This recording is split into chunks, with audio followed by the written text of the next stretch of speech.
Breaking news in the Fani Willis case. It looks like the judge overseeing Trump's Georgia case donated to Fani Willis's campaign prior to his appointment. What is going on with Brian Kemp in Georgia? Is there essentially a uniparty running that state? We'll get into all of that, but first, welcome to Nerk News. I'm Nerkish. Today we're going to take a few minutes to break down this story from the Daily Caller and discuss its implications. So let's get right into it. It looks like Fulton County Superior Court Judge Scott McAfee, who's overseeing the case against Trump, made a small donation to Fulton County District Attorney Fani Willis's campaign prior to his appointment. McAfee, who was sworn in on February 1st, 2023 after being appointed by Republican Governor Brian Kemp, made his donation in June 2020 while still working as an assistant U.S. attorney for the Department of Justice, according to financial disclosures. Now, he will soon have to decide whether Willis should be disqualified over allegations that she financially benefited from appointing her romantic partner, Nathan Wade,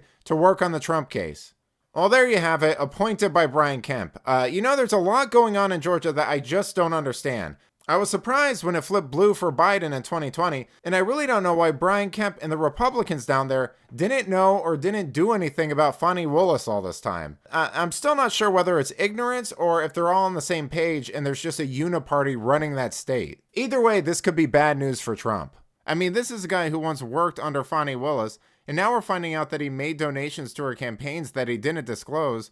Call me crazy, but doesn't that sound a little suspicious to anyone else? But getting back to the article, Atlanta-based criminal defense attorney and legal analyst Philip Holloway said that McAfee's donation was nominal, but said that it should have been disclosed to the defendants so they could determine whether they believe that amounted to a conflict of interest on the part of the judge. Here's Holloway.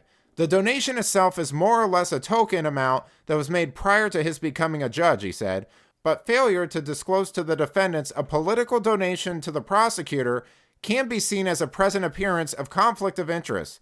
Judges are required to avoid even the appearance of a conflict of interest.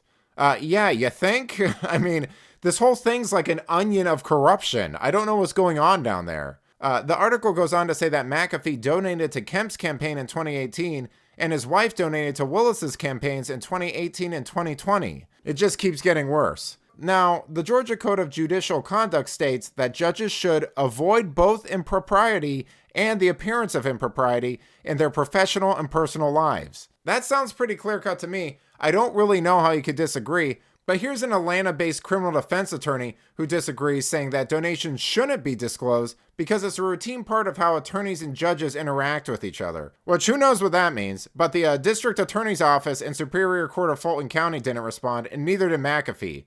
So this doesn't sound great. I mean, Fani is corrupt, and this guy and his wife have donated to her campaigns twice and then didn't disclose it. That's a little crazy for a case of this magnitude. McAfee is essentially holding Trump's fate in this case in his hands here, and it's all starting to sound a bit one-sided to me. Now, it's unclear if Trump knows anything about this or what he'll do with the information once he does, but let me know what you think. Should this information have been disclosed? Will it affect Trump's case? What's going on in Georgia? Let me know in the comments, and if you enjoyed this video, please give it a like and subscribe to the channel. That stuff really does help us out. Until then, this has been Nerk News. Thanks for watching. Bye!